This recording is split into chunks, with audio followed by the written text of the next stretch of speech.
Hello everyone, welcome to my channel biochem shorts. आज हम लोग देखेंगे टॉपिक आइसोटोन्स। आइसोटोन्स क्या होता है?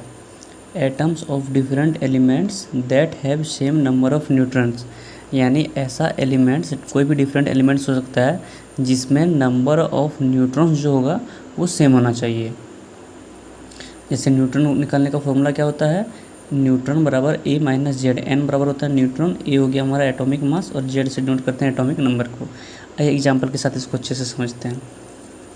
जैसे यहाँ पे हम लेते हैं example carbon.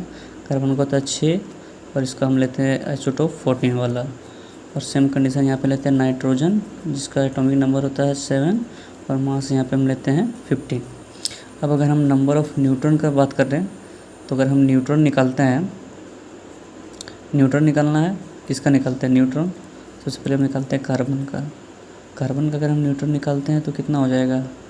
14 - 6 which is equal to 8 आ गया। सेम कंडीशन नाइट्रोजन का निकालते हैं तो नाइट्रोजन हो जाएगा 15 - 7, यहाँ पे भी हो जाएगा 8।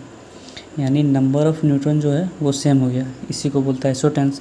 डिफरेंट है, यहाँ पे कार्बन है, यहाँ पे नाइट्रोजन एलिमेंट डिफरेंट है, लेकिन नंबर ऑफ़ न्यूट्रॉन जो होगा वो सेम होगा। जैसे 8 आ गया, इसी को बोलते हैं आइसोटोन्स। एक और एग्जांपल ले सकते हैं, जैसे ऑक्सीजन। ऑक्सीजन का लेते हैं 8, आइसोटोप्स लेते हैं इसका 16। तो सेम कंडीशन यहाँ पे भी अगर नंबर ऑफ़ न्यूट्रॉन ऑक्सीजन का निकालते हैं तो 16 - 8 विच इज़ इक्वल टू 8। तो ये आप तीनों जो होता है कार्बन, नाइट्रोजन, ऑक्सीजन, ये तीनों आपस में आइसोटोन्स है। क्यों? क्योंकि यहाँ पे नंबर ऑफ़ जो न्यूट्रॉन है वो तीनों में सेम है, 8 8 8।